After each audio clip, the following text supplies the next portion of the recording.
the Jeff Meacham Network's Multiverse of Media. For over 15 years, the recognized symbol of excellence and the standard bearer in coverage of sports and entertainment.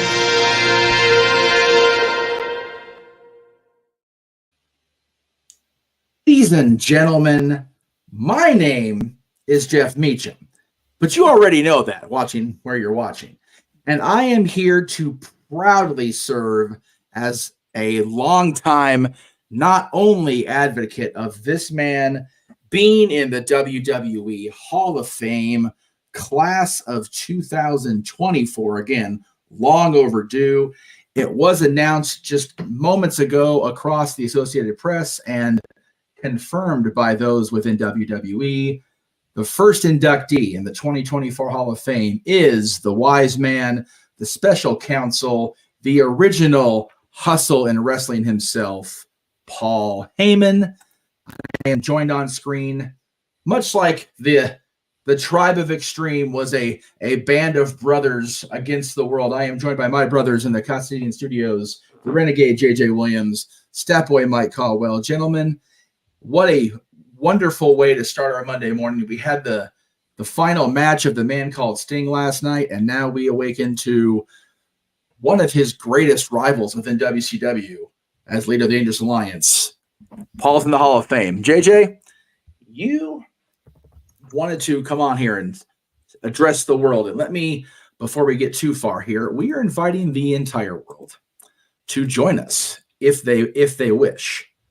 On screen, with I'll get the banner here. There we go. If you'd like to come on here and talk about the wise man in the WWE Hall of Fame, there is the way to do it. So again, good morning, good afternoon, good evening, good night, wherever you are. JJ, we'll start with you, sir. What are your feelings on the wise man joining the WWE Hall of Fame at long last? Well, as you pointed out, I think it's about time for Paul Heyman to get his just due. As soon as they announced that this year's WrestleMania was going to be in Philadelphia, I think we pretty much all speculated and assumed that the man who birthed the Tribe of Extreme in a little bingo hall in Philadelphia, Pennsylvania, would more than likely be our headliner for this year. So it's definitely not a surprise, but long overdue nonetheless. Absolutely. Mr. Caldwell, what say you up there in the upper right? Call internet wrestling community. And you guys better pick up. I can agree with that. You know, it's like, what the hell took so long? I mean, he's been on our TVs every week for the better part of the maybe last 5 or 6 years, if not even longer. You know, you can't say Paul Heyman without mentioning ECW. You know, his stories are legendary. His you know, every word out of his mouth is the truth. He does not hold back. He has no vault. He has no filter. So, you know, as stated again by one of my first longtime friends, it's about damn time. And then the bigger question is now, who inducts him? You know, I mean, there are so many questions and not enough answers right now, but you'll get them eventually. I'm very happy for you, Mr. Paul Heyman, sir. God bless you, sir, for going into the Hall of Fame. You deserve it greatly. So Jay, it's funny you mentioned, you know, they announced WrestleMania and WrestleMania week, I should say, because it's no longer just a single night. It's a freaking event. But they announced this a while ago, and I, hand to God, have had these items in my cart on WWE Shop waiting for this announcement with the approval of the financial department down the hall. These are now on the way. There you go. Cool. Okay, they announced it. Interviews are likely going to be a thing. Like, it didn't even take 25 seconds. Ding. There was the money in the till. All right, there you go. So finally get my Paul Heyman guy shirt after having my own shirt based on it. Thank you, Greg Cherry. And the ECW hat, the ECW hat with the red brand, because that's the only ECW hat you can wear, right? I mean, come on. So, but I'm happy for Paul. I know that Paul has long been a polarizing figure. Let me be clear on that. But I don't think any of us will disagree with his place in history, period. The questions automatically go to who inducts Paul Heyman. It really depends on people's status in their own wrestling world. Do you bring Tommy in, who's currently working with TNA? Do you bring Punk out of injury reserve because you don't have to wrestle to speak on the greatness of Paul Heyman? Although Punk's speaking about Paul Heyman was out of greatness. And speaking of greatness, the man who will be at WrestleMania weekend. Are you going to the Hall of Fame, sir? No. Oh, you no. gotta go now, though. You gotta go now, though. Boot him off the stream. Hey, you know what? I'll never boo Big Baller G because he invited me and mine to stay at his place. And if it wasn't for the cats, I'd be at Mania. Like, for real. Can't do that. But no, Big Baller G is here, everybody. We plan on going to, what is it, WWE World now on Friday. Oh, okay. That's fair. So, That's fair. I mean, yeah, the tickets for night one, it's just me and my wife, were around like $400. Good deal.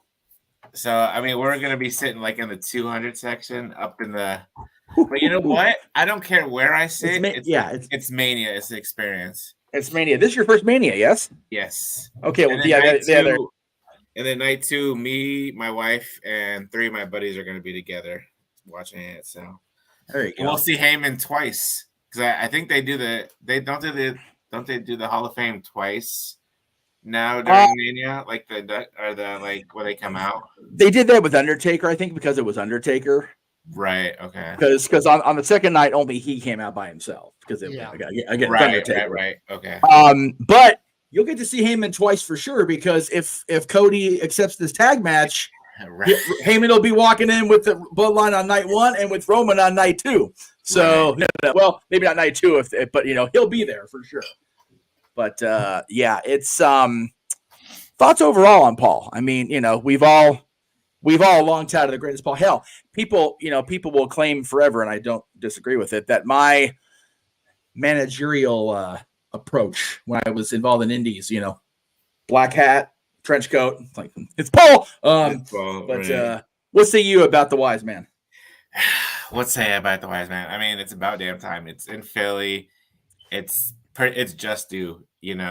I feel like we're gonna get the loudest EC F&W chants in the world. We'll hear it from here. But yeah, good for Paul. I didn't really watch ECW at all. I mean, and then, thanks to the network, you can go back and watch ECW and, his time in WCW, I've seen bits and pieces here with him in WCW, obviously WWE with being the general manager in 2004 and all that, and being buried alive in the cement. God, what a time, right?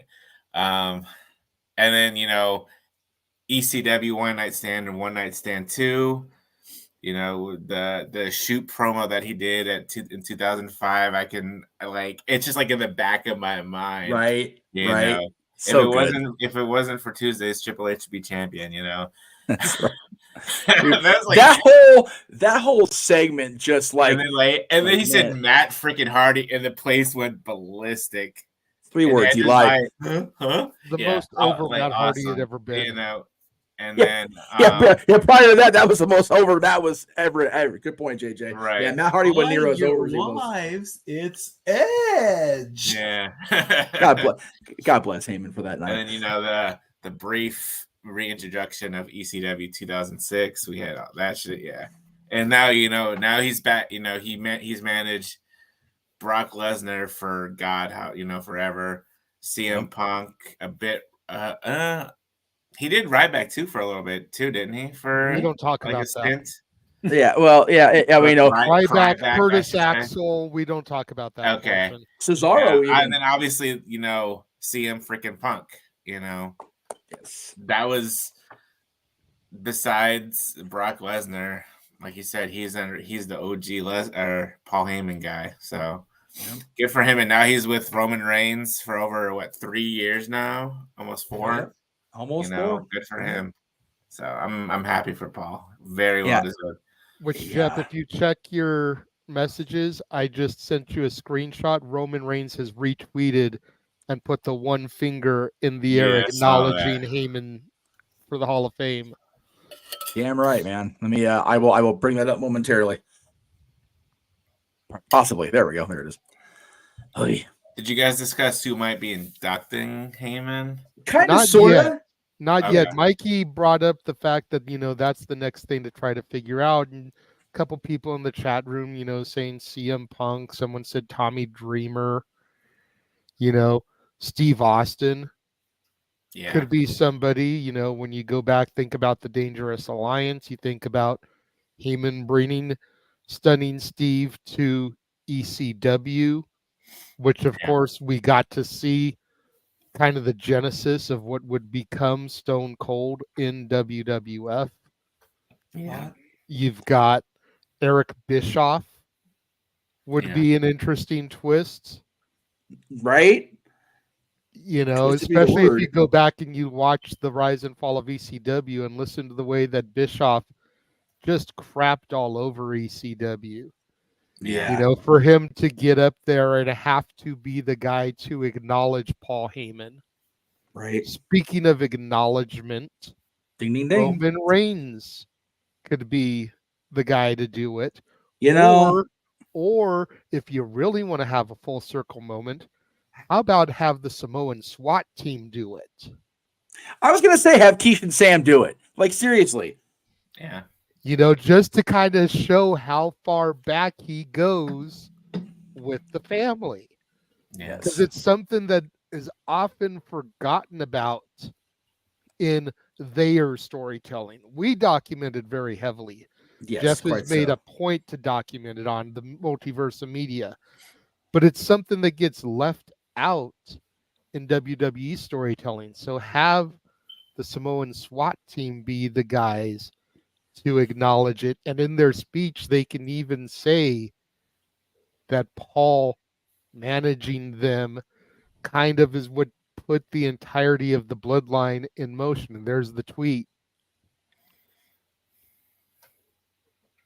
Speaking of acknowledgement, let me acknowledge somebody who, never seems to show up anymore on Saturday nights, but by God, he is here with us in the. You know what? You're gonna stick a finger up. You can sit in the green room all fucking day. I really don't care, Josh. Like, whatever. I don't care. God damn it. Put that finger down. You want to put a finger in the air? Put the one in the air like your tribal chief. Damn it. Josh Mansfield is here, everybody. Hello, Josh. How are you? I can't even see your face. Hang on. Let me move the banner. My bad. He hasn't looked better in his whole life. Oh. Yeah, Welcome back, Josh. I had all that coming. Just bring it on. Yes. And Emmanuel, thank you for the super chat. I know it got thrown up there, but acknowledgement given. Thank you for the $2. Yes, thank you, sir. So hi everyone. Good to see you. He does exist. It does exist. Yes, I exist. It's a rare time when I'm actually free. Yes, how much you worth in real life? Oof. Check, please. Dang, brush yet, Mikey. Jesus. Anyway, so Josh, it's a First of all, initial thoughts upon seeing the news. Actually, you're the one that brought me the news. I'm gonna give you the credit here on screen. Josh sent the message to me about the AP report itself. I'm like, okay, well, the AP is generally reliable, but we'll wait and see. And then he said, WWE posted. Oh, well, then let's fucking go. Yeah, he sent me the same article, and I swiped it off my phone because I was in the middle playing my Magic Kingdoms game. I didn't want the alerts going off disturbing me playing my game. Yeah, no and then shit. once I finished sending everybody out on their tasks and closed the game up, then I was like, the fuck did this asshole send me? Oh. Oh, yeah. He was a good boy and didn't put any dick grief, about so. it today. Yeah, yeah. Because we always except talk right now about on how screen, but we always tell him about how we need some kind of professional release. You can't get much better than the Associated Press. Right. I can't give him too much crap for that one. It's not like it was from the Wrestling Observer newsletter or some bullshit. To be fair, I saw someone else posted on Twitter without the article, and so I went searching on WWE's Twitter first. That's a good boy. Good Mansfield. Anyway, bite those you hands. Want a treat? You want a treat? I'll bite those hands. No. But initial reaction, absolutely the right call. 100% the right call to have Heyman be the headliner for the Hall of Fame this year. And dang, if that isn't going to make this Bloodline story even more interesting going into WrestleMania. Because, you figure when you had Dom and Ray last year, Ray going into the Hall of Fame boosted it up a bit. This is going to make the whole Bloodline Cody Rock saga even more interesting. Mm-hmm. Especially when they try and figure out, okay, who's actually going to induct him. And the fact that this is Triple H's first real chance to allow and control the Hall of Fame creatively, you gotta think he's going to give Heyman, the option of literally whoever he wants. Right. So the only person I can think of right now who I think we can agree would be a 99.9% chance he isn't going to do it, based off of the fact that he's been working with the All Elite brand. Yeah. Rob Van Dam.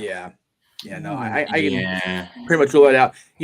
I always thought when, and Emmanuel, I see your question about the storyline. We'll get to that momentarily. I always envisioned that when Bischoff went in, it would be Vince. When, they put Crockett in the legacy thing or whatever, it would be Vince. I really thought it would be Vince with Heyman. It's obviously not an option anymore, but it's one of those that's the type of stuff that makes this whole nonsense with McMahon so bittersweet. It's like, man, Vince could orate about Heyman and just how much of a pain in the ass he was, but at the same time, how influential he was, right? Like, it would just be a perfect way, like perfect Vince speech, but it's just not in the cards, unfortunately. What is the health currently of the King Jerry Lawler?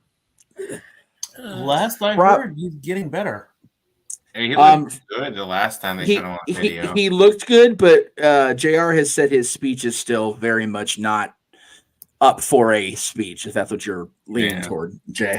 His verbalization is still not anywhere near that capacity. He could probably fly to Philly and attend, but I wouldn't. I would say an expectation of him giving the speech would be a little high at this point. Fair enough. Strokes are no joke, man. Strokes are so unpredictable. Some people come out of it and they're better than ever. Some people don't come out of it, unfortunately. So it's kind of one of those things. There was a question. I'll get back to it. Come on, computer, work with me here. There we go. I personally, and for those of you listening only, if you're like driving to work, please don't stop and like watch our shit if you're driving. Like, you can just put us on audio. Christ. Only other question is, when the Bloodline storyline is done, is Heyman done? I think this announcement is indicative of the end, and I say that because Heyman has always been one of those, I don't want to do it while I'm active, but here we are. Yeah, but see, I don't know with the globalization of WWE here in recent years, Puerto Rico, Germany, Australia, France, the UK. When are we going to get another WrestleMania in Philly? It could easily be another 10 to 20 years. Right. You've got to take that opportunity while it presents itself. And I think that was the selling point with Heyman. is being able to do it in Philly. You know, Dynasty says Punk has to be the one to induct him. No, Punk doesn't. No, he doesn't. He may be the odds-on favorite, you know, if you went to the gambling websites. Right. Because the whole I'm a Paul Heyman guy generated from CM Punk and that pipe bomb. Right. So he may be the odds-on favorite, but I think what we have to look at is, and hopefully we'll get a clearer picture as the weeks progress, is this going to be an ECW Hall of Fame class Right. or not? Yeah. Because if they start to go the route of this being an ECW Hall of Fame class, you lose some of the big names that could really speak and induct Heyman. True. You know, Yeah. you got to figure if this is going to be a ECW class, Dreamer's got to go in. He's the heart and soul of ECW. Yeah.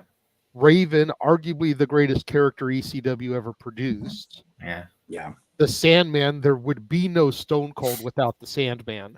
Nope, you're right. More ways than one. You know, you look at guys like Bam Bam Bigelow, who how the fuck is he not in there already? Yeah. Right. You look at someone like the Queen of Extreme, Francine. Yep. Yeah. You know, There was another one who's probably not, but Right. maybe can get considered, you know? Yeah. Somebody said Dynasty said Sabu. Yes. I don't know. Tony Sabu said- would be cool, but Sabu's whole gimmick has always been that he doesn't talk. Right. Yeah. He's been doing that more lately, No. but it's still it's Obviously, but that's always been his shtick. And without Yeah. his longtime tag team partner, Rob Van Dam, to be able to carry the weight, because hell, we know he's booked for Tony Khan on 420. Yeah. So it's not like he's gonna be, you know, to Sean Garner, which woman goes in? I did literally just say the Queen of Extreme Francine. So yeah, if you have a ECW class, Franny's got to go in. There was a chat in there. or Dawn. Or Dawn. What if things are smoothed over enough between the parties that Shane Douglas is at this Hall of Fame? Jesus Christ. We had the franchise of WCW have his last match last night. Let's get the franchise of ECW that overdue screen time just one more time. Yeah. I would be like, okay, Shane, come here. We understand it's a live mic. We understand it's Philadelphia. But no, Shane. That's bad, Shane. It's Hall of Fame. You behave. As long as he comes out to the podium and says, "Cut my fucking music," I'm good. I'd be okay with freaking. Honestly, at WWE, I'd be okay with freaking. I like the idea about Jazz, but I'm sorry, Jazz does not. When I think of ECW female, Jazz is not the first name to come. What to mind. about No, because she came in so late in the game, and by the time she was there, it was like on the downward end. And then even I love Jazz. I adore Jazz, but her time in WWE just didn't connect enough because it wasn't consistent enough. Yeah. You know, her legend has grown over time because she's such a trailblazer and such a fucking badass. But her impact in the moment, either company, it's like, Anyway, I agree with the chat that it's got to be if it's going to be one person and it's not an ECW centric class.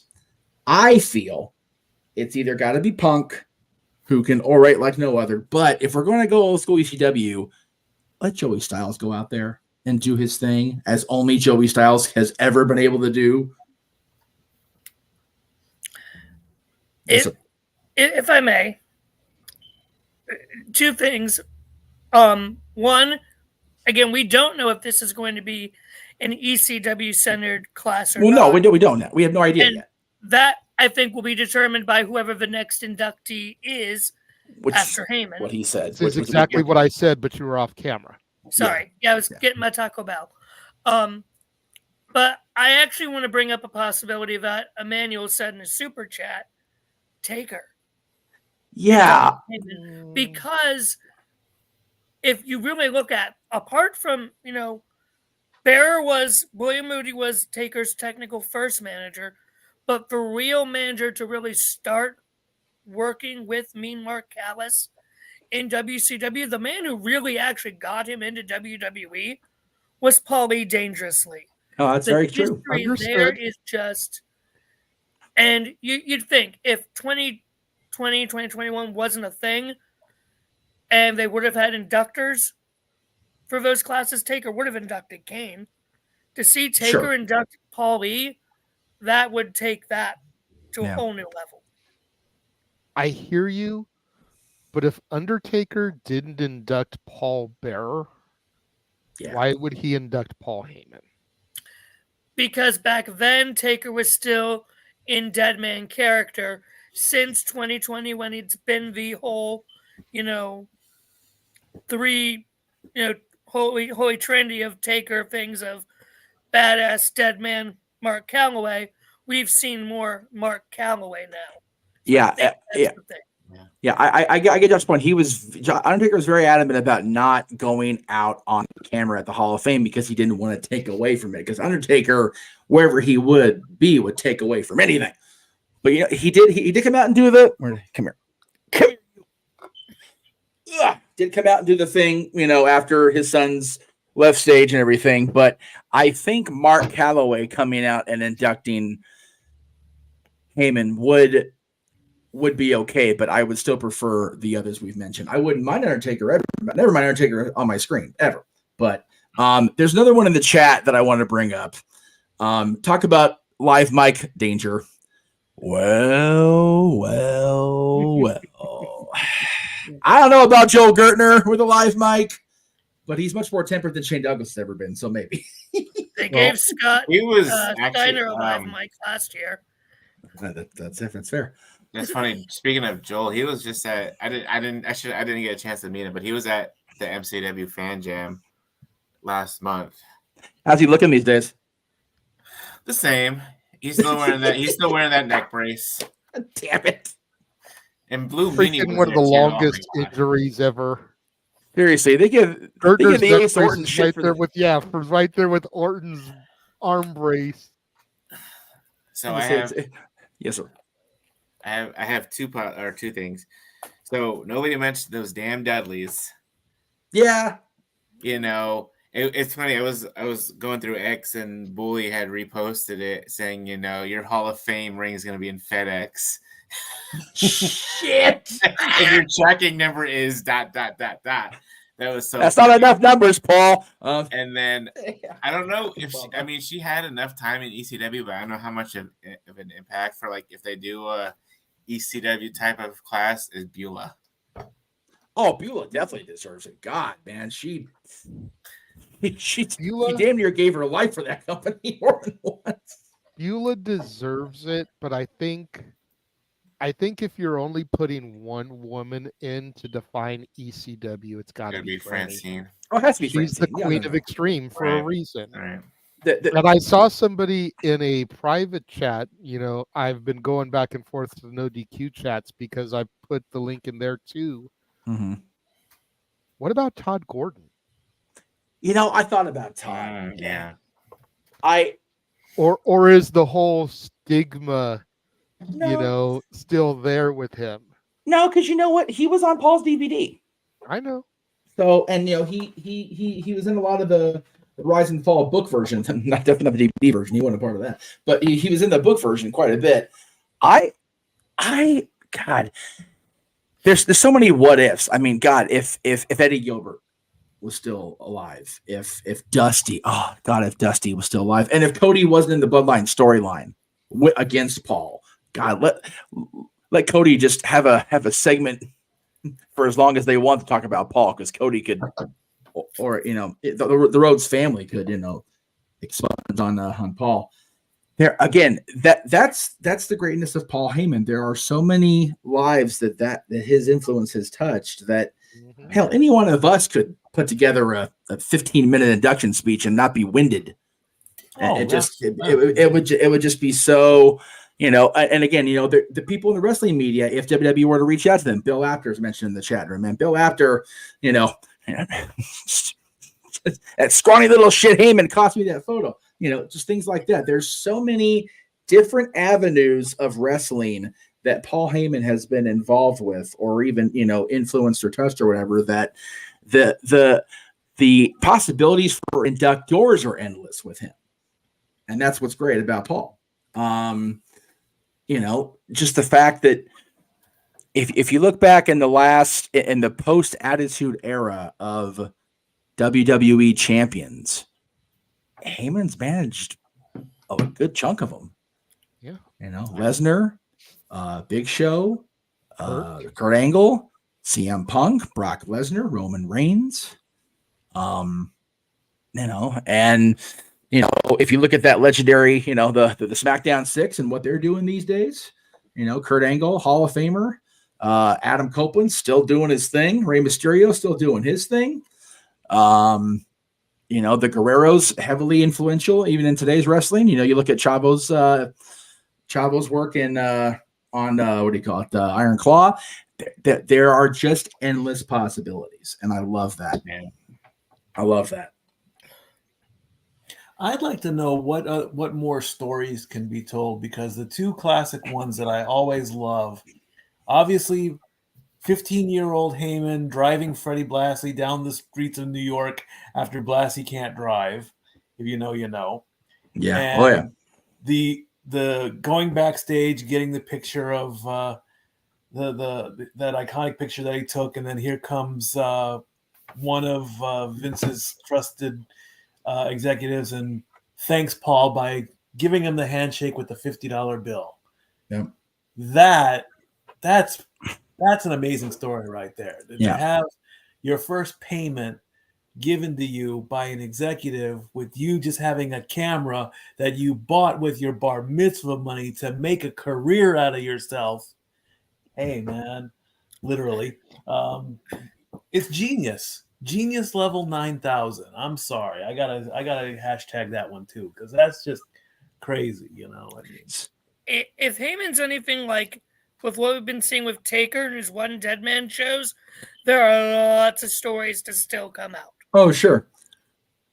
And Mrs. Big Baller in the chat room. Good to see you. And I'm putting the over-under at the ECW chant from the crowd over 2 minutes. Oh, easily. At least. Easily. God, I thought of something. Oh, I was going to say a story.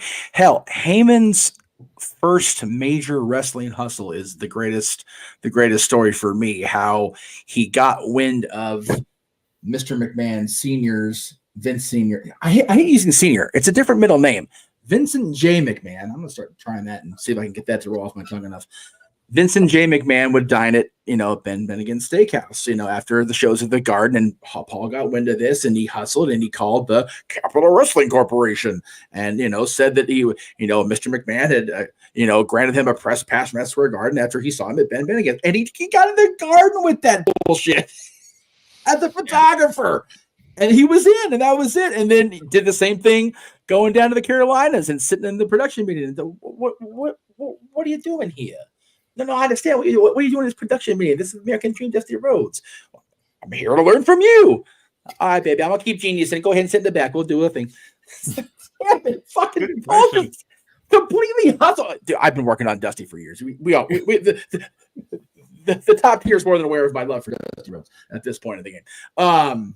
But just the fact that his entire career is based on his Twitter handle, Heyman Hustle, man. That's what he do. He inspires me just on that alone, let alone all he's done since then. Just an amazing career. And what's so great about it is it's not just Paulie Dangerously. It's not just the hustle. It's not just the promoter of ECW. It's not just the head writer of SmackDown. It's not just the advocate, manager, whatever, of some of the greats of all time. It's everything he's ever done. Yeah. And it's all one guy. When I first got into this 22 years ago, I was long touted on Bobby Heenan's the guy. Bobby Heenan's the guy. And I think if Bobby were here, he would even say Paul Heyman's the guy. Yeah. I just thought of one more based on what you just said, Jeff. as a possible return to induct Heyman, that would be Stephanie McMahon. I think that's the way to, if you try to slowly bring her back, that might be the way. Sort of like they've done in the past, like when Mean Gene passed, how they brought Hogan in. When Warrior was inducted, he specifically asked for Linda. I think you could. The difference is the entirety of the McMahon name did not have that stink on it like it does now. And again, I'm not trying to take away too far from this because this is awesome for Paul, but I think the best thing for WWE to do is just not even mention the last name. And I mean for a long, long time. They need to Shane also. Yeah, no Shane, and which is a shame. There will be no Shane because if you hear the stories, Shane almost bought ECW for real, and man, what could have been. So, Shane, come back. Yeah, right. Jesus. I would. Yeah, in a perfect world, this news about Vince was revealed a long time ago, and the stink is off, and the kids can come back and do their thing. But we don't live in that world. That's why I think Bischoff would be a solid choice. Yeah, I agree. Yeah, look, perfectly honest, I'm kind of mad at Eric and Conrad right now because they took away our freaking pre-show and post-show watch-along yesterday, so fuck them for that. But you wouldn't have been able to tell by the numbers. What's that? You wouldn't have been able to tell by our numbers. Oh, I know. We did so good last night. It was awesome. And I appreciate everybody in the multiverse tuning out. And again, this is low compared to some others. You know what? Fuck you. I'm gonna take my win. We were above 40 all night. I have 306 views just on my channel alone from last night's watch along. Right. Yep. I am not complaining whatsoever. Yeah, we consistently had over 40 people throughout a 6-hour broadcast. That's a long attention span for today's wrestling fans. So bravo to the fans for that. First of all, let me give the fans a little love. We did bring up Stone Cold as a possibility. I don't feel like he would fit for Heyman. Yeah, Austin's not one of those inductor guys. He's just not that guy. No. I could see Austin inducting Vince if that day ever comes. True. That would be valid. Because Austin McMahon was the feud of the Attitude Era. Yes. Yeah. So I could totally see that happening. And I could even see him inducting The Rock. Right. But I don't see Austin fitting for ECW. No, I got you. You know, again, it goes back to what I said when Josh left the camera. A lot of it depends on whether or not they go ahead and make this an ECW-centric Hall of Fame. Right. Yeah. Right. Because if they do, you lose a lot of the great names that you would imagine to do the induction. Right. If they don't, you leave those names open, but when do you get the opportunity to put some of those names in again? Like, seriously, especially with as global as WWE's been getting lately. We very easily could have WrestleMania in Wembley in the next 5 years. Yeah. Josh, I appreciate the news too, but if you're going to be here, be here. Sorry, it alerted me on my phone. So just, I know. It's alerting sports bar. Just be here. Be here. Just be here. Sports Bar tomorrow. Sports Bar tomorrow. I love you for it, and I'm happy for Mr. Kelsey, but especially when the owner of the sports bar is just on the other side of Jeff there. Right. If you think about it, Josh had to tell us right now. So I'm talking about the balls on the air for it. So because I can't get as much as the prep work I have to do today, I'll worry about it tomorrow. That's right. Paul Heyman's going to the Hall of Fame. Damn it, Josh. Yeah. If you think about it, since Mania is like a month away, and they do like 5 inductions, they literally have to do like an announcement like every week. which is fine. Which is fine. Thank you for bringing that up, because yes, that was the other reason I wanted to go live here. You know, you guys probably saw my post in the group chats. Right. I kind of want to get this as a talking point because I think it's a great debate, and I'd love to hear the people in the chat room sound off about this. But I miss the announcements being made on Raw and SmackDown. There's no reason why they couldn't have waited on this until Friday Night SmackDown. We already know that The Rock and Roman Reigns are going to be there. There will be another Bloodline segment. So just have them in the ring doing the thing, and then make the announcement with everyone in the ring. I think that's a bigger moment as opposed to a random Associated Press drop on a Monday at 9 o'clock in the morning, freaking 8 hours before Raw even goes on the air. You know, freaking 11 hours before we get it on the West Coast. It's fair. I miss the whole hype and suspense and build up and how you'd get that tight shot on the commentators. And, you know, as always on the road to WrestleMania, we begin to highlight and pay tribute to our legends. Let's take a look at the first inductee for the 2024 class of the WWE Hall of Fame. And they give us the great big video highlight package. Like, I feel like all that has disappeared here lately. And it's not just this announcement this year. It's been going back pretty much since the pandemic, and I understand to an extent why it had to be done for the pandemic mania. All right. But every year since then, like, Molly Holly got told she was going to be in the Hall of Fame on a fucking episode of The Bump. Right. Like, at least it's WWE programming, but who the fuck watches The Bump? I don't. Nobody. I do. Now, hey, Nobody really watches it. Hey! You always say don't say everybody or nobody, Buckerfather. I watched The Bump. but you know what I mean. Like, if I hadn't heard that announcement was made, I wouldn't have gone back to watch the episode. How about that? Oh, okay. Okay. You know, but Don't you be shaming nobody down there. It's not something that everybody tunes into on a regular basis. You may Fair. get certain people, the Noah Fosters of the world, who eat up everything wrestling on television. Sure. Or the ones who are home with nothing better to do, Mansfield. But brutal. Most people don't watch it. They're at work when The Bump is on. I'm working. You know, Sleeping. I wish they would go back to the big moments on the air. That's fair. You know, just close your eyes and envision the fact that they're there doing a Bloodline segment, and there's an announcement.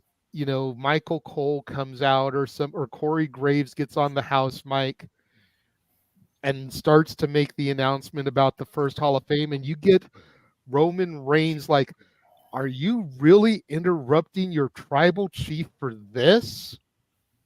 Just pay attention. He would do that. And then have it be for Paul Heyman. Like, I can just, the moment everybody would be like, oh shit, this storyline just got taken to another level.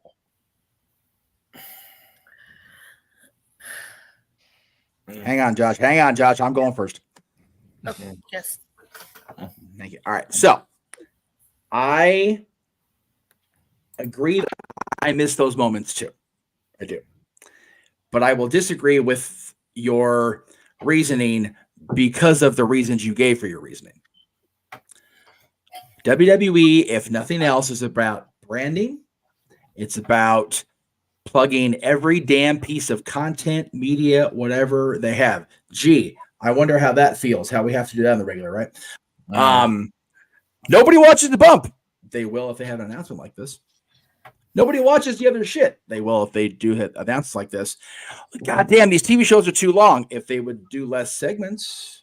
And granted, I did reply to you in the chat that I'd be okay with they bringing these back to TV if they had cut out the other filler crap. So I agree that the enormity of them seems like they're lessened by not having them on television. But again, it gets eyes on the bump. It gets eyes on the WWE social outlets.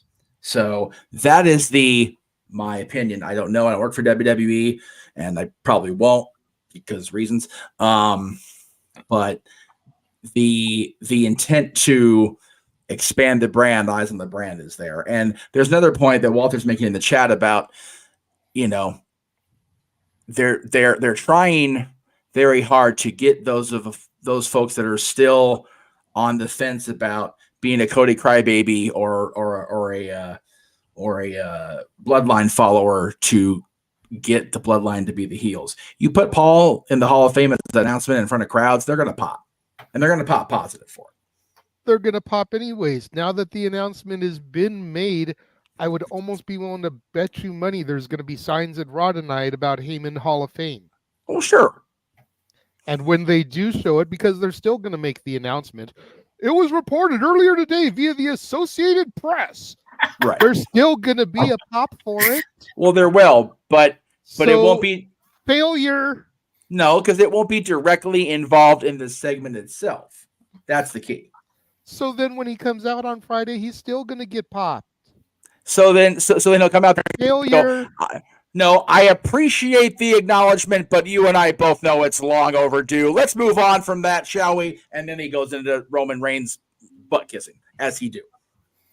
It's an easy enough shift compared to having to sit there, have Gravy interrupt it, have Roman go, "The fuck you did," and then have the announcement. Everybody's like, and Rocky like, "Shut the hell up with your bullshit. Let's get back to what we're talking about here." Like it would turn into a 45-minute segment. It's like, can we not have the ladies' matches cut again because of this? Yeah, thanks, Dwayne. You can blame Jason Jordan for that. Well, fuck Jason Jordan anyway. His damn Kurt Angleness. Anyway. If you know, you know. If you don't, you haven't followed enough television storylines. By God, you're bad for that. Am I wrong though? No, but you're still okay bad then. for that. All right then. All right. All right. Well, all right. If I may, okay. Before you may after you read the private chat in the StreamYard, because clearly you're ignoring that. No, I'm just not noticing. Oh. Hey, it's Mikey, everybody! Yay! He did we the can thing. See the stat boy. We can see the stat boy. We can. Okay, timestamp that. 47 minutes 40 seconds. Dory Lou. He can be taught. Now you 6 o'clock Eastern, everybody. Let's see the Greek flag. You should show your heritage, brother. Come on now. No, I'm not sitting in my chair right now, but anyway, we live in a digital media age. So as soon as something drops, it's going to explode. The thing I want to know is, did WWE contact the AP first? Or did they just drop it and then the AP got hold of it? That's my question. It is frustrating. I totally issued a statement to the AP. Yeah. I totally understand it. I totally agree. Why do they have to get the scoop? Why can't they just drop the news and let it cook? Again, are they giving the media people a chance to play along? Yes. Again, ESPN announcing these things, ABC News announcing things, CBS Sports announcing these things. It's all part of the deal, brother. The globalization, like you said. And I get that. And you're right. This is a digital age, a social media age. But devil's advocate, the other side of the sword, every single one of us in the room right now has bitched and moaned and been Cody crybabies about spoilers being revealed and not being able to see shit as it happens when it happens. So for something like this to be dropped, whether it's an official press release or not, I feel is very much akin to a spoiler. You know, if it airs on television, you know, even if it's the first segment of the broadcast, and then the press release gets out there and we start seeing ABC, NBC, ESPN, Sports Illustrated, you know, WWE just announced at the start of their flagship broadcast, Monday Night Raw, that Paul Heyman will be going into the WWE Hall of Fame, first inductee, class of 2024. That's fine. That's great. Dropping the news at 9 o'clock in the morning before the broadcast is very much akin to a spoiler. You know? Yeah, I don't disagree with how you feel, because they're your feelings. You don't disagree with a feeling. You just offer the counterpoint to an opinion. And again, I'm also thinking more of from the business and the global branding side of things, and it's very.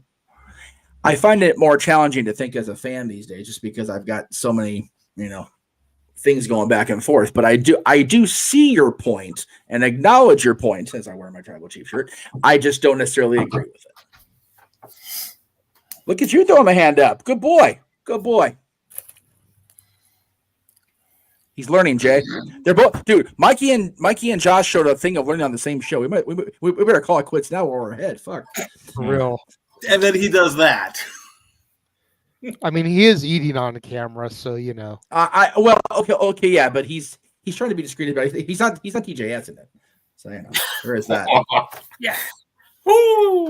Now, Jeff Meacham, no fucks given mode. Ha! Anyway, exactly. Now, if I may co-sign and add some things to what Boss Man Meacham has said, always kiss ass. No, I'm kidding. Yep, I'm for aware. real. I'm aware I'm a kiss ass. I don't give a fuck. Now, what was that, G? No, go ahead. I'll say what I have Reminder to buy chapstick before WrestleMania weekend. Yeah. So, if you reading the AP news, the author specifically said they talked to WWE and Paul Heyman before they released the article. So I don't consider the AP News, ESPN, whoever other place announces it, as spoilers, because WWE is directly giving them that knowledge and coordinating that release of that information. And again, it is getting the mainstream media attention.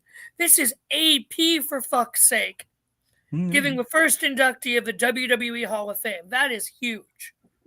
Like, that is getting more eyes on the product than you would by just a normal WWE press release. Now, them just announcing it on TV as before, yeah, I used to like that as well. But I like how they've switched to in recent years, even if they haven't done another media organization's release, to where we've actually gotten to see some of the announcements actually live to that person as they happen. Molly Holly, for example, beautiful moment. Eric Bischoff on Corey Graves' podcast. That was cool. Beautiful moment. Kane being told by Undertaker on the bump. Beautiful moment. Because you see the reactions live. Fuck Chase U. Except Thea Hill. If you're going to say fuck Chase U except the Hale, then you're clearly going the opposite. Huh? Okay, not like that, damn it. I am not trying to cause an... I am confused. The no DQ chat last night happened again here. No. I am confused. What happened? Don't ask. No, I don't mean about the chat. I mean about you. Like, you're anyway. Make your point. I'm sorry. That was mean, but I don't care. Yeah, I know. Okay, Jay, come back. Yeah, you're good, JJ. But I know I'm good, but just pay attention to what my image is. No, we see it.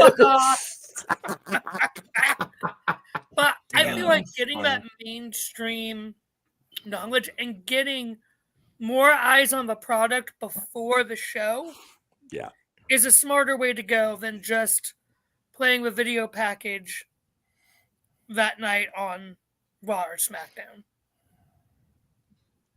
WWE considers itself a media company first and foremost. That's what Nick Khan has always said, more than a sports entertainment professional wrestling company. So that's where you're getting all that sort of other media. See, I'm going to disagree with your agreement with me here now. Because, don't run the video package at all if you're going to make the announcement elsewhere. Save those awesome video packages for the Hall of Fame. Oh, yeah, agreed. Yeah. And I only say that because there were a couple of years where they would run that package, highlighting the guy's career, and then they run the exact same thing or ceremony. And it's like, if you're watching on TV, it's like, we've been seeing this for 5 weeks. If you're live in the crowd, it's like, man, we got Mania tomorrow. Can we get going here? Like, for real. Shit. I'm still sitting there and we're going to listen to Dwayne talk about his fame. And like, fuck, Dwayne, we got Mania in the morning. I got to go to Magic Kingdom. Big Gio attempts to trying to do Disney World and shit like no, you're on a timetable there, Rocky. Christ. Anyway. And I get what Josh is saying about it being a media company, not a sports entertainment or a wrestling company. But in being a media company, why would you want to give somebody else the breaking news when you could break it yourself on your own program? Cross promotion. Mainstream media attention. You save that shit. You give the cross promotion the following day after you've broken the news on your broadcast. But then it's already old news. Do you think Kiss FM is gonna give KZLA? I'm just throwing radio stations out here. Forgive me, or K-Frog, the opportunity to break news about their radio station? A little bit different. No, they're going to break their shit first. No. So why would WWE give ABC or NBC or CBS or ESPN or Sports Illustrated the opportunity to break their news when they could be the one to break their news?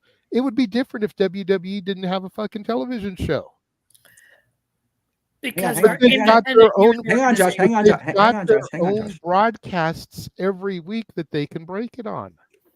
And then the following day, the other outlets can pick it up and spread the news.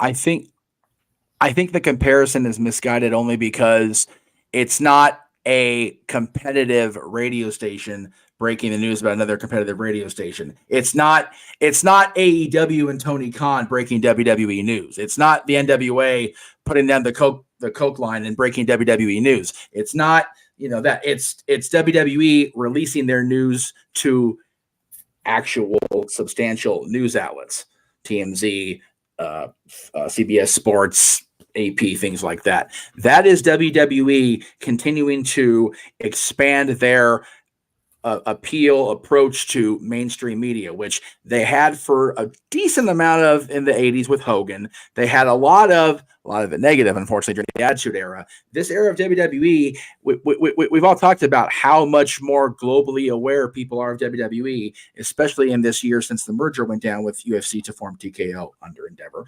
So the more, I'll put it like this, whenever in the Attitude Era when Tyson showed up, how many news clips did they show on Raw when Tyson showed up? Every news source and their mother picked up that piece of information. I'm not saying Paul Heyman going to the Hall of Fame is a Mike Tyson joining WWF news bit, but that's the kind of thing they're going for. But I get that, but that was after the event already happened. Okay. When Tyson showed up in WWF, ABC, CBS, NBC, ESPN, Sports Illustrated weren't announcing at 9:00 in the fucking morning that Mike Tyson was going to be on Raw that night. True. That's valid. That's the equivalent of the point I'm trying to make. Okay. So I'll rephrase. My thing is, the media is less likely to pick up on this tomorrow because WWE announced somebody for their internal Hall of Fame is not a global news item. But if they say, hey, AP, throw it out there. Hey, ESPN, throw us a bone. Then they get the other outlets to cover their shit, and then they can go, hey, we got coverage on AP this morning. Hey, we got coverage on ESPN last night talking about our shit. That's the difference. They can talk about WWE can talk about the fact and have the brag rather than they do their thing. The news picks up on it, and they continue the brag a week later. I know it sounds like, I guess, different. And okay, Mikey T says I'm talking sense. I'm quitting for the day. I quit because Mikey T's on the same page as me. I think I'm okay here. See, I find it hard to believe that in this world of entertainment that we are in, because we all know wrestling isn't real, it's scripted, it's entertainment. I didn't use the F word. No, I know. Frick. But I find it hard to believe that a gentleman with a 35-year career involved with a global icon in all of entertainment and the wise man, the right hand of the biggest thing going in WWE for the last 4 years, wouldn't be news the following day.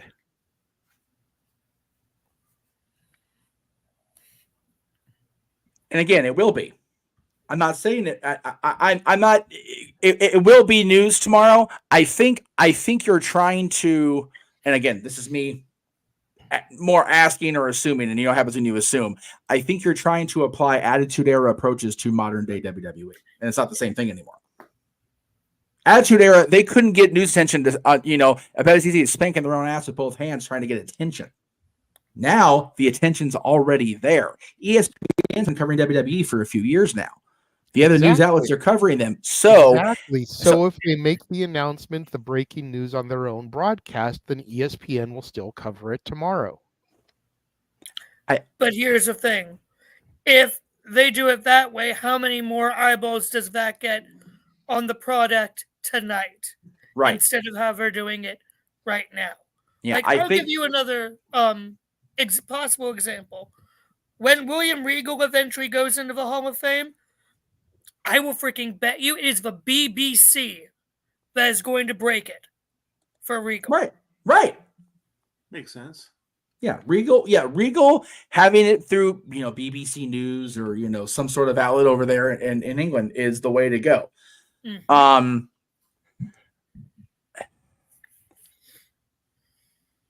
Like I said, I do miss them doing the announcements.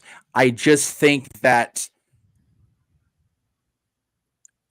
there's two different approaches that we're having in the room here, because one is of the business sense of, get as many eyes on the prize as you can before the prize is revealed. The other thing is, man, I miss that shit being a fan. So I guess the $1 million question will be when the ratings come out for tonight. Well, if more people tune in because of the announcement, then it worked. If less people tune in, then maybe they should have saved the fucking announcement. Well, I think, but you and I specifically, and the group of us have talked about, the ratings don't mean near as much as they used to. It's all about the different numbers. WWE's approach has shown in the last, let's see, we'll call it 3 years because Roman's been champion for almost 4. They've done their biggest business ever across the board on all fronts. And part of that is having their approach to the mainstream media be altered drastically. That's what led to this merger in the first place. That's what led to the entertaining the idea. Did any of us ever think the McMahons would ever sell this company? Absolutely not. And now, as it became more of a possibility, it was like, you know what? This is actually starting to make some fucking sense. And it made sense. And it makes sense now, especially with what's going on in that family. So I think the approach is solid. I just, again, I And you know what? King Mike makes a valid point I was going to make, and I completely forgot. So thank you, Mike. Tony Khan's getting universal praise for the first time in a long time after yesterday's show. That was a damn good show. Even the scrum wasn't a complete train wreck like it usually is. So I think WWE possibly. I don't agree WWE is trying to counter, get the positivity back from AEW. They don't need to with what's going on right now. But they definitely want to get, again, that's another reason they want to get the attention back on them. Sting and AEW justifiably had the attention last night. We all said that. Nobody should have been the focus of anything last night except Sting and AEW. And I was just going to ask, because based off of what you said last night when you went off the air, great show again, by the way, last night. Let me throw that out there. Good job. You said that, how can WWE top that? So based on what you just said, you may have. Are you answering your own question or no? Or is this? I don't think this is the. Yeah, you know where I'm going with this. Is this a possibility? Yeah. Oh, Sting just finished up in AEW, so now we're going to counter by saying Heyman's number 1 in the Hall of Fame. No. Last night's program will be answered by whatever 33 days from now. WrestleMania. That's the only thing that can touch Sting's retirement is a WrestleMania moment. And right now, the WrestleMania moment's looking good, as Booker would say. So Emmanuel, I think, sums up what I'm trying to say. It's definitely a mixed bag. If you're a fan and you want these announcements back, you're going to be disappointed today. You're going to be disappointed next Monday and the Monday after that until we get to Mania weekend.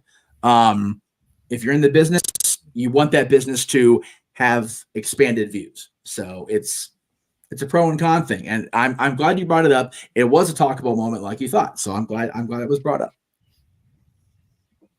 But however we feel about it, Paul Heyman is in the Hall of Fame. And it is long overdue, as we said. And I'm looking forward to the other, let's see, like I said, we're 34 days, so we'll probably get another 4 names, 1 per week here as we go into it. So it'll be very interesting to see if we get another ECW name, if we get a Philadelphia-centric name, perhaps.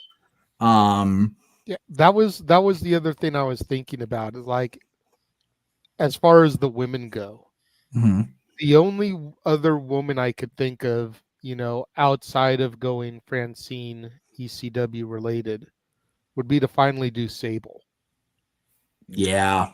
Because of her WrestleMania 15 title match, the only time she defended the championship was in Philadelphia.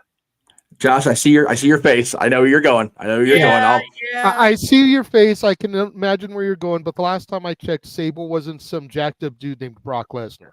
So she's married to him. Doesn't matter. Right.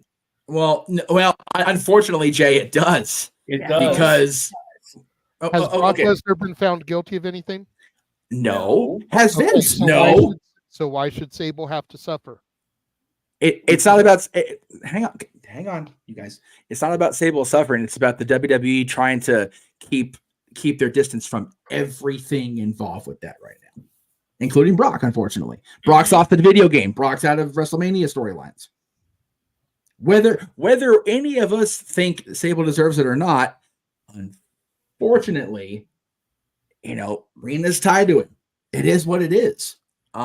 There's, it would be the same thing if, Mark Miro was going in, if he was still married to her and Mark was involved in this shit. So, just because, hang on, I meant to get Colin's comment. And see, that's the other thing. You and I come from the old school.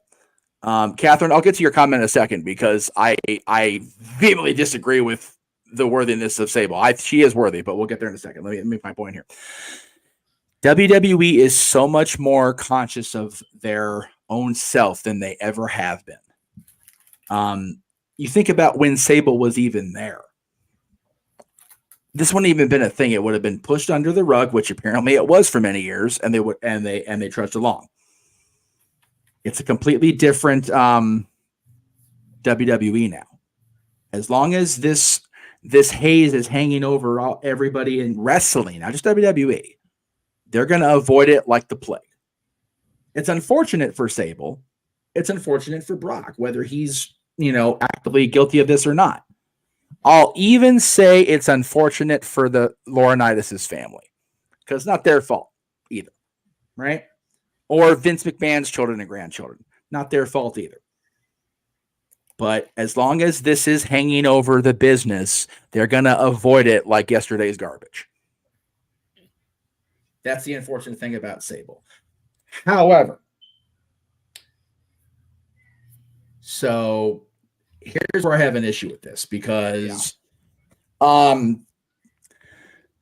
we, especially the top tier, love us some Sunny. We always have. Even with what happened, we always will. But Sunny's time in the WWF as that person was very brief. And while she was the most downloaded woman in AOL history at the time, above Pam Anderson, above the other Baywatch people, Marvelous. Cindy kind of succeeded Tammy's place in that realm. Cindy was after Tammy, was already in either ECW or WCW at that point. But Sable was that person that not only had the sex appeal, but actually went through, did the wrestling thing. As you said, JJ, defended the championship at WrestleMania. It was the first time the championship had been defended at WrestleMania since Alundra. So it had been about 4 years. Yeah. And, again, Sable had that mainstream appeal, the level of Steve Austin. And that was big in 1998, 99. I think the best way to describe it so that Catherine can understand what is Hall of Fame worthy about Sable. You take away the Playboy magazines, you take away the women's championship. Rena Sable Marrow was the bridge from Sunny to Trish. Yep. That'll get Catherine for sure. Both women are in the Hall of Fame. Yep. There's no Sable without Sunny. There's no Trish without Sable. Yep. And Kat, I know you love you some Trish, so. Period. Thank you. Now, I will. Hey, I made one today. you made several good. I didn't say you didn't make good points. I just had arguments for them. Now, I will co-sign with the Cleaver on this one. Fucking thing moved. I am all about this shit. I am too. And again, I'm biased as fuck. For real. And I totally, if it wasn't Philadelphia, yeah, I would be co-signing on that one. But and that yes, Ty, that was her moment, WrestleMania 15. Yes. And yes, Ty, I agree. She does deserve it. They can't unpinch their nose yet about what's going on. It is an unfortunate side effect of the bullshit. And there are a lot of side effects. There's a lot of side effects, not near enough inoculations yet. This is like COVID, but you can't underestimate this shit near enough. And yeah, with Joni, again, Joni got the induction that she was due with DX, and I applaud the company for that. They didn't have to do that, but they did. And Hunter flew in, Joni's mom, Joni's sister and mom both, who hadn't seen them in forever. So that was very sweet of Hunter, and I know it's a PR moment. Fuck you, just fuck you, for real. This is my opinion on that. And another good point by Colin. It's a damn good wrestling town. China was a hell of a wrestler. I I just don't know. And again, it's one of those, the company's just so aware, self-aware now, and so self-conscious now this year. So do you entertain the China thing with the background of why she felt she was forced out? Do you dance with that devil in this pale moonlight? That's the thing. I don't know. We talked about Jazz earlier, Cleaver. Again, I love Carlene. I do. She's an absolute doll, and she's a badass, and she would kick my ass knowing I'm saying this. And I so please don't let me tell her this for real, because she's small, but she's spry. She'll kick my butt. I just don't know if her, again, if they do an ECW centric one, and the thing with Francine still in like lawsuit mode because of her image being used without her consent, maybe you go with Jazz if you can't get Dawn or whoever. So I don't disagree with it. I just don't think her time, if in ECW toward the end or WWE when she was there, really warrants it. Maybe, but again, they put Luna in the legacy wing, and which I disagree with. I think Luna should have got her own induction, for the record. Definitely deserved that. And Colin, I agree. Disagree. China solo induction over Sable, period. Yeah, I disagree. Okay. That's fair. Damn it. I'm not saying that China doesn't deserve it, but if we have to pick one over the other. Yeah, it's true. They didn't. China did to herself what she did. No, that's fair. That's valid. Sable is innocent bystander. Yeah, no, I know. Sorry, but it is what it is. No, you're, and again, like I said, I'm biased. I was Joni's friend, so I know. It's hard for. So I get it. At the end of the day, Sable's caught in the crossfire. No, she absolutely is. She is. She is an innocent bystander on the frickin' on the Dallas lawn, man. That is, that's just the way that is. As far as Candido, yeah. Again, I love put in the triple threat. I think the triple threat. That's how you get him, and you get Shane, and you can get Bigelow in, and just make it an easy grouping thing. No. Yeah, I think that's the safest way to get Shane, being honest. What's up, Josh? I didn't realize Bigelow wasn't in yet. No, he's not. Yeah, that's bullshit too, by the way. Yeah. Motherfucker main evented WrestleMania against Lawrence Taylor. Yeah. Well. No. You know what though? You talk about a celebrity. Taylor's in the fucking Hall of Fame, and the guy that carried him through the matches. It's the shit, right? Hell, yeah. The guy that trained him for the match has been in for years now, Kevin, but not the actual guy that did. Yeah. No, that's not the Aaron Riff logic. That's my goddamn logic. I am sick and fucking tired of Aaron Riff getting credit for shit that I made happen. All right, fuck that. Fuck all of that. I've been saying the Coca Beware line for longer than Aaron has. Fuck that in its ass. With no lube. With a sharp stick. Fuck that. No. And that's where I walk out.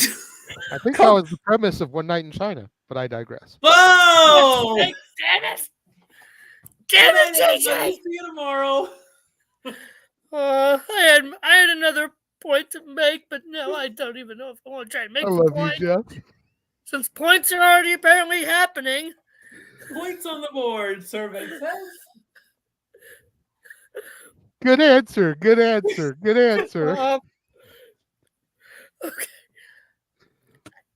The thing is, I'm trying very hard not to lose my temper. Hey, I'm making the chat room pop. Freaking Catherine, Safet, Ty. Okay. If I may. No, you may not. Just wait. Now we're relying on Josh to get things back into control. Okay. Yeah. Okay. Oof. Yeah. So. Okay. Go ahead. Thing is, we're discussing all these other possible inductees, in addition to the wise man we already know is going in. There is so many different ways that WWE could go. I think at the end of the day, we're just going to have to wait and see, because it could go to either an ECW centric class, it could go into a Philly centric class, and Philadelphia wrestlers, not just ECW. It could go into a historic sort of Mania class because of its 40 years of WrestleMania. Yes, yes. Or you could do Triple H's list of favorites. We don't know, because this is the first time Triple H has had full creative control over the Hall of Fame. Right, so I think at this point, we speculate every year, but I think at this point, wait and see and then critique, when... The actual class list, yes. If they're not going to do anything city or company centric, Lex is long overdue, and they talk about it every month on his show. Lex is way overdue. Miss Elizabeth is way overdue. Yeah, I agree with that. She's safer than China or Sable at this point. 150%. I only say no to Demolition because they were part of that lawsuit, class action bullshit, and again, I love Demolition, but I just don't know if they're going to get that because of the lawsuit that they freaking lumped themselves into. That was their bad. They made that decision. Bill and Barry made that decision for themselves. So, but yeah, definitely sound like an absolute dick for this. And check, please. Honestly, at this point, I don't care. Okay, all right. If we're going to, and by we're going to, I mean, the majority of the wrestling IWC. Yes. But if we're going to call for Bray Wyatt to go in the Hall of Fame, when in reality it's because he just died. Sure. Fuck it, let's put Ole Anderson and Virgil in there too, because they just fucking died. And if that's all you need these days to get a Hall of Fame induction, then fuck it, let's make it happen. Again, good night, folks. Don't forget to tip the VO, try the waitresses, and we'll see you next week on the show. Yeah, that's it. Yeah. Dude, Ty spitting truth. Here's the thing, though. They're in Philly. It's gonna be Stallone, I think. Okay, so, here's my argument with Stallone. Oh, I got something to say about that. Other than the 2005 Hall of Fame ceremony, what the fuck is Sly done in WWE? Nothing at all. Okay. But that's, he did a couple of movies with Batista. What the fuck did Sly do besides? Hey, you know what? If they still put Batista in this year, we know this one's gonna, flip his lid. No. You know what? Again, we're still making this not about Paul, and I really didn't want to go that way. That's my bad for letting that happen. Because we've had our discussion about Paul. Yeah. Now we're kind of talking about who else may go in. It's still part of the general conversation. Okay. So yeah, but as far as Stallone, again, as a card-carrying red and yellow, black and white wearing Hulk of Hollywood maniac, I credit Sly. Thank you for Hogan. Okay? But he hadn't done fuck all in WWE itself other than get paid a redonkulous amount of money he didn't need to get paid to induct Hogan himself. Okay, Schwarzenegger has been on WWE television knocking the fuck out of the champion live on SmackDown. Among other things, Arnold's done. But yeah, these two being part of that first WrestleMania, especially Cindy. Yeah. If we get celebrity, it should be Cindy this year, flat. Cindy should have been last year in fucking Los Angeles. Yep. Instead of Kaufman. Kaufman should have been saved for the next time they go to New York, because that was his home base. Yep. I get the You're point. not going to win on that one for me, Josh, so you may as well not even try, bro. I love you, but you're just not going to win. You're not going to agree with? As far as Stallone goes, they've been making a big deal since January 1st about 40 years of Hulkamania. Hulkamania would not exist without Thunder Lips. which was a character from Rocky 3. I'm just saying. That's my counter argument for Stallone as far as why he deserves it. I definitely feel that Cindy deserves it over him. I will die on that hill with a stake of holly through my heart right alongside you, Jeff. Okay. But 40 years of Hulkamania would not exist without Rocky 3. And Rocky 3 led to him coming back to the WWF. Yes. It led to him defeating the Iron Sheik. It led to the 1,400-day run that people still think Roman Reigns could beat, as he's only 200-something days away from it. Oh. You know, it's almost at the point as far as Roman's reign, and I don't want to get too off tangent here, but we are tying it to Hogan, which is tying it to Stallone. It's almost at the point where we're at the same place where we were last year with the 1,000 days. He's just around 200 days from doing it. Why do you stop that freight train at this point? Cody Rhodes. I'm just saying. Why do you stop that freight train at this point when you're that close? I'm not saying I want it, but you were talking the business aspect earlier. Mm-hmm. From a business aspect, why do you stop that freight train when you're that close? No, I agree with that. And everybody else on fucking media, fucking Vince Russo is going on to his podcasts now talking about Cody Rhodes should win the title at Madison Square Garden. Who was the first fucking person to say that shit on the air? That would be you. Just saying. That would be you. But suck it, Russo. Rewinding it back.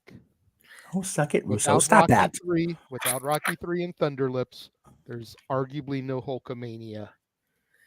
40 years of Hulkamania. We're in Philadelphia, where Rocky took place. The iconic stairs. I'm just saying. So hang on, Josh. Yeah, because he's been itching and clamoring to argue me on this. So I have been. But just let me make a much less visceral apparently point, because you're about ready to pop there, little boy. Just relax. I'm gonna pop a blood vessel. I am going to pop the Jeff Meacham Network audience here with this, so God help me. Dun dun dun. Drew Carey deserves WWE Hall of Fame more than Sylvester Stallone does. Yes. Fuck out. Yes. No. Exactly. No, Jeff. That's the No. Hey. I will challenge you on that, because when I was on The Price is Right, I asked him about that, and he does not care about wrestling. He did it just to promote himself. I said, you should go in the Hall of Fame. He's like, no, that's not me. I'm not a wrestler. I don't deserve the Hall of Fame. It's not that he doesn't care. He's just fucking right in what he said. However, yeah, he was in the ring. He competed in the Royal Rumble. Okay, but also, I even said a while back, before Sting was even a WWE thought, we had aspirations of putting him in the Hall of Fame. I quipped up. I said, look, if Sting wants to go in the WWE Hall of Fame, he has to show up in the WWE. Bottom line. He did it. And he popped in, and he got in as he deserved it. Okay. Jeff, Here's the okay. I am gonna kill your entire philosophy here with one statement. Go ahead. Drew Carey is in the celebrity wing, but Bob Barker isn't. Get the fuck out of here with that bullshit. Okay. All right. Okay. I agree with that, first of all. As far as your point down there, Skippy. I prefer Jeff. I do generic peanut butter. I don't do Actually, I prefer Peter Pan peanut butter. Peter Pan! Jeff is correct, and creamy all the way. Of course, Josh prefers creamy. Anyway, anyway, we're going to hell today on the podcast. You would have thought that you were crunchy, chock full of nuts. Good night, everybody. I'm Dan. Crunchy Skippy's bomb, though. Crunchy Skippy's bomb. You got to give me that. Anyway, fucking hell. All right.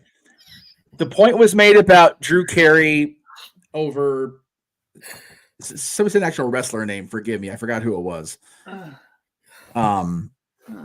Again, the thing. Okay. Oh, it was Sting. God damn, poor Sting. Sting's lost in all this shit now. Golly, poor Sting. One day removed, fuck that guy, whatever. Like Jesus. He never should have left the police. Right? Oh shit. Dude, Truth made that comment this morning on Twitter. And it's the bummer Sting's dying with fucking Gordon's picture. I'm like, oh damn it, Ron. Why? So much head trauma, so young, so little. Anyway. Now, as far as Sting. Quiet. Okay, I'm making my point now before I lose my fucking mind again. Okay. Sting not being in the Hall of Fame and not having been WWE is the same thing as Vern Gagne. Here's my difference there. Vern Gagne contributed to the history of wrestling as a whole. And WWE at that point, no, not Jackson's Hall, shut up, chat room. WWE was trying to present themselves as the Hall of Fame of wrestling. So Vern Gagne going in made sense. Sting going in prior to 2014 made sense. Drew Carey is not a wrestler. So had he not been in the Royal Rumble match, don't put him in the Hall of Fame. Sylvester Stallone has made exactly one appearance on WWE television, and it wasn't even officially on WWE TV, except the fact that they aired that part of the Hall of Fame on USA. And he was out there for 10 minutes, however long. He talked too goddamn long, too, if I'm being honest. I was there. I saw it. That's my argument against Sly. Drew Carey was in the Rumble. That's again another reason why I don't like that induction. Man, they could have picked any fucking buddy but Stallone. Good grief. I don't disagree with Stallone's part in establishing the true form of Hulkamania at all. All right.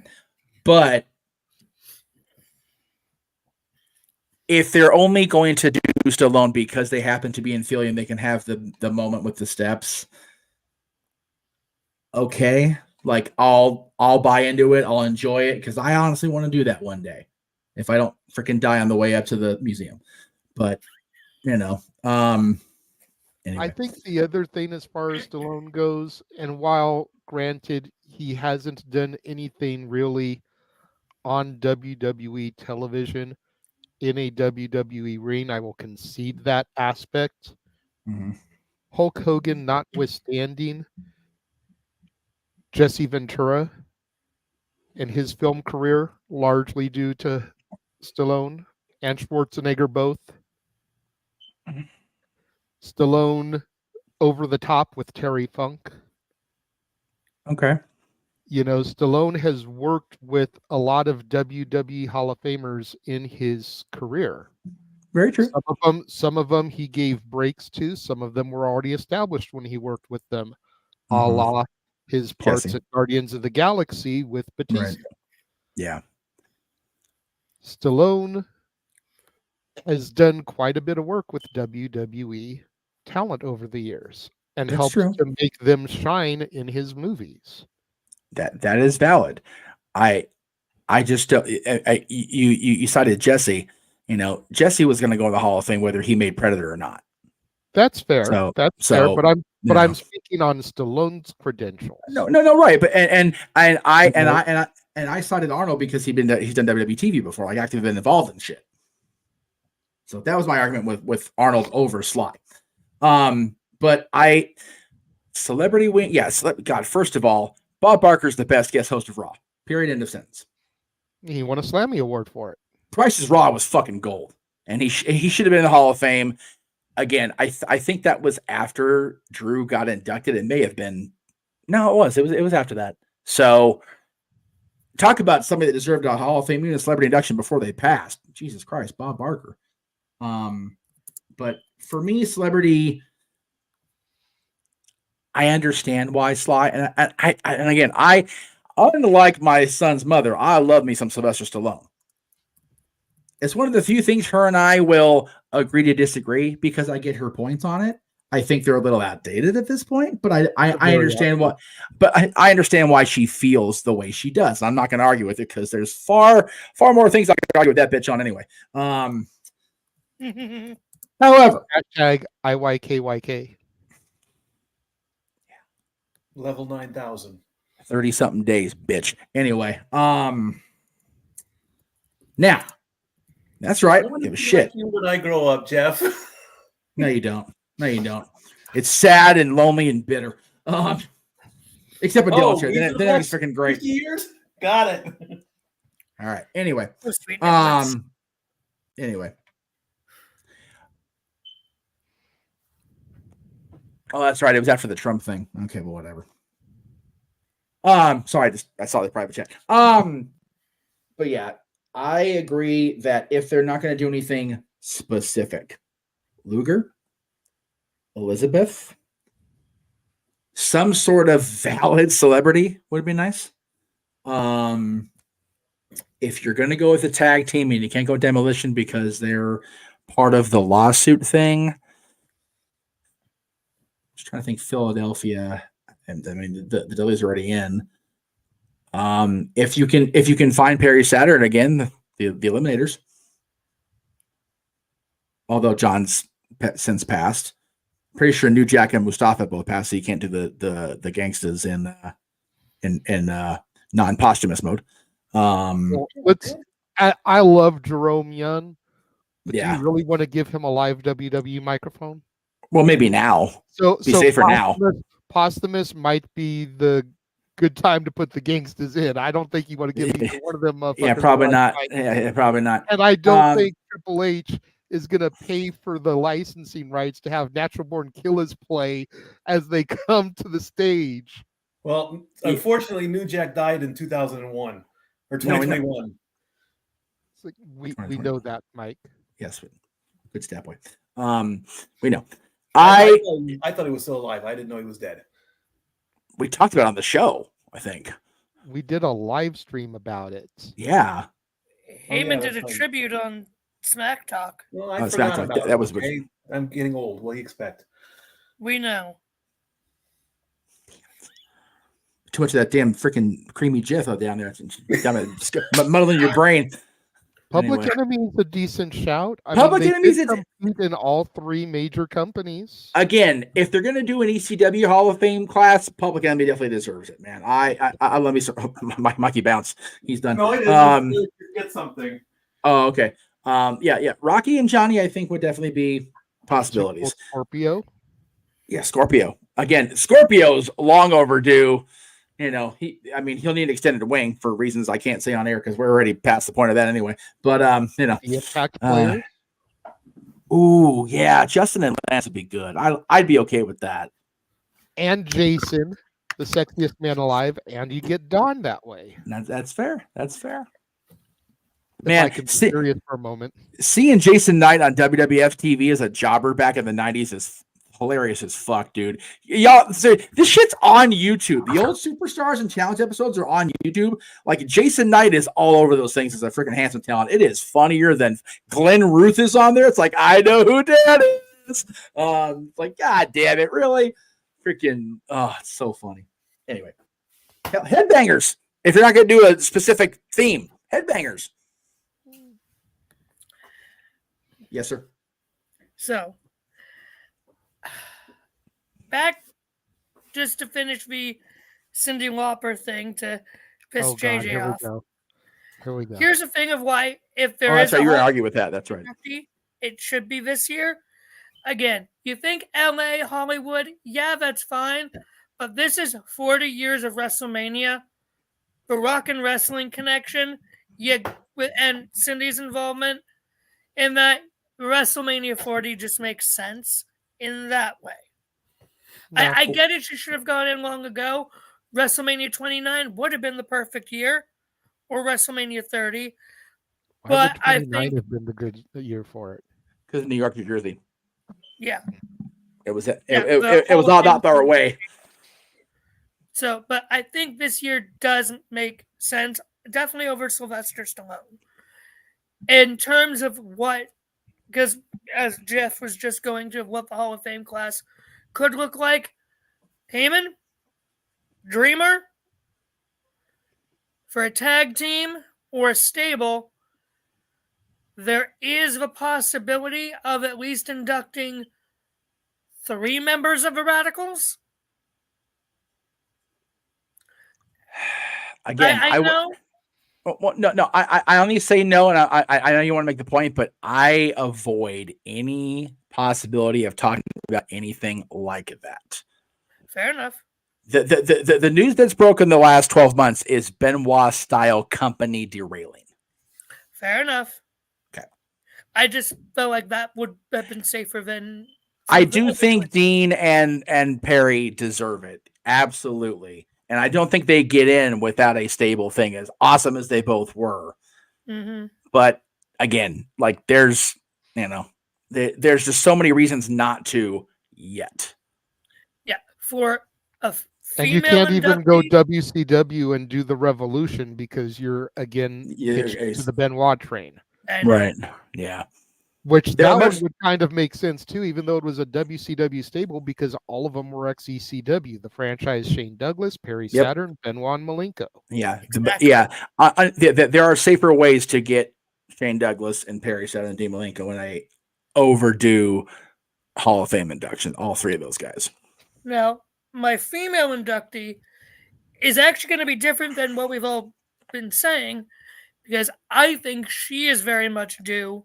Uh-oh, here we go. I think I know where he's going with this. I'm not saying Michelle McCool. Thank you, good. Jesus. I was going to say. There is the Lord above. Divine intervention. As much as I love my girl, as much as she's in the WWE 2K24 video game, I think all three of you are going to agree with me. Lillian Garcia. I can go with that. First female ring announcer, and how great she was. She wasn't the first. There wasn't the female before her. Mike McGurk. Thank you, Mikey. I'm glad you said that. Mike McGurk, baby. Well, the most well-known, and with how popular Samantha is becoming, I think it would be great for Lillian to go in and have Samantha induct her. I like Lillian Garcia. I think it's a fantastic shout. I don't think anybody on the panel here would argue that she is not worthy of a spot in the Hall of Fame. I think where you lose me, and I'm not going to speak for everyone else, but it's maybe where you lose everyone else. There's a list of Jericho a mile long of women that deserve it before her. Yeah. Fair enough. I say that, fair enough. Yeah. I think the list of overdue females starts and ends with Miss Elizabeth. I'm not going to deny that. And again, I know a lot of our audience. If you don't argue Cyndi Lauper starting and ending that list, because arguably WrestleMania 1 wouldn't have been a success without her and the War to settle the score and the Rock and Wrestling Connection. Okay, let me slightly rephrase. The list of non-celebrity inductions of females starts with Miss Elizabeth. There you go. There you go. Hell, have them both the same class. Fuck it. Female. I'm okay with that too. And you do make a valid argument, Josh, about 40 years of WrestleMania as far as Cyndi Lauper goes. But I feel like it should have been last year. So here's what you do. Hearing Josh bring up the Rock and Wrestling, I got it, man. I got it. Celebrity induction, Rock and Wrestling, the voice of Hulk Hogan, Brad fucking Garrett.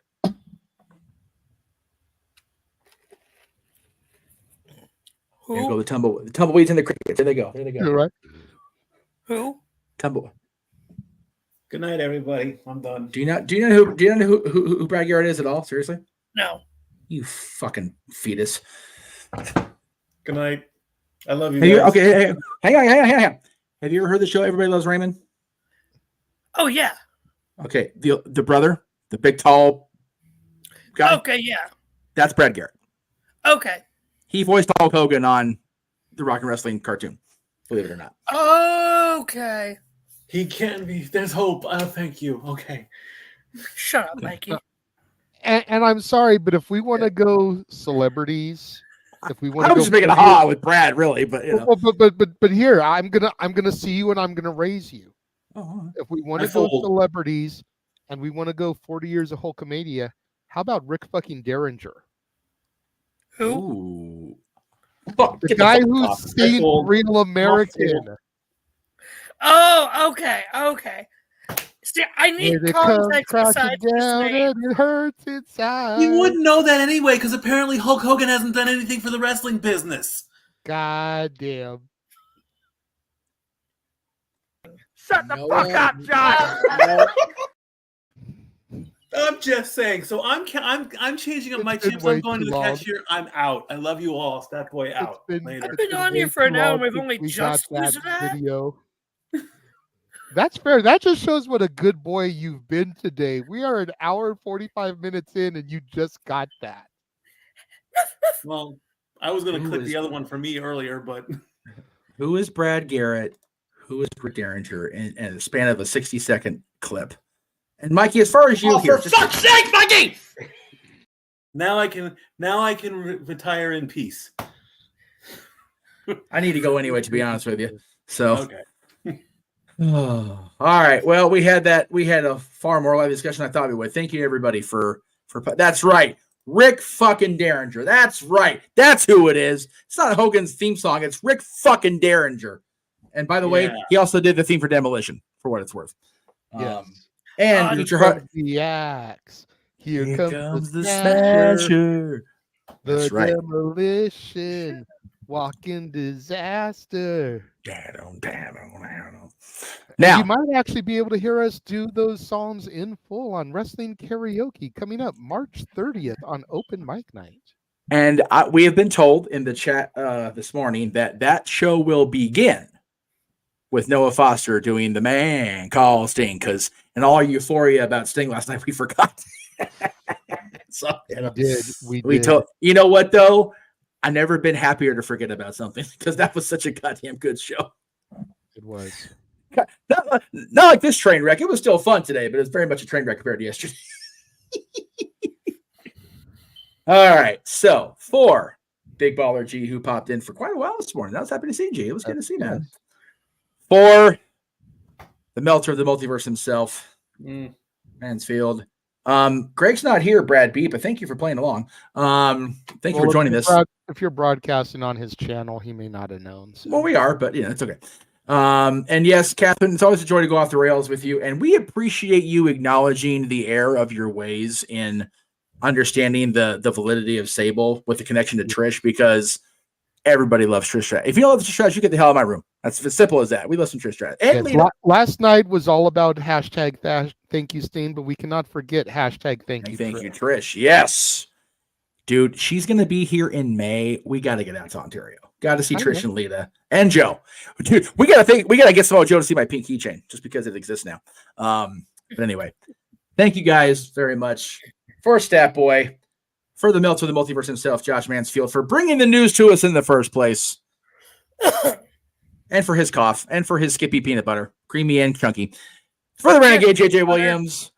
What? Jeff peanut butter, screw Skippy. I'm gonna shut the fuck up, John. Leaping him out. Get out. Go. For the Renegade of Wrestling, JJ Williams. I'll see you guys in a few hours. I'll see you guys in a few hours for Talk Wrestling, where I'll talk probably far more civilly, because it'll be just me and my own damn self about this and other wrestling news. I am Jeff Meacham. This has been the craziest damn hour and almost 2 hours I've been a part of in recent memory. We are the Jeff Meacham Network, Multiverse of Media. If you enjoyed this, we're the Jeff Meacham Network, Multiverse of Media. If you did not enjoy this, we are Dave Meltzer and the Wrestling Observer newsletter. Have a good night, everybody. Screw the Young Bucks. Fuck Bill Belichick. No. Hang on. God damn it. No. Hang on. We were talking this the other day. Yeah. We tried. We don't want to. Belichick already lost his job, so he's already fucked anyway. So the hell with that guy. Who do we say was going to replace him? No. Oh man, that guy's. No, you know what? I agree with the fuck the Young Bucks thing. I agree with that. So Josh, we need to get you to re-record and do the new opening. But fuck the Young Bucks. But congratulations for real to Paul Heyman. Good night, guys.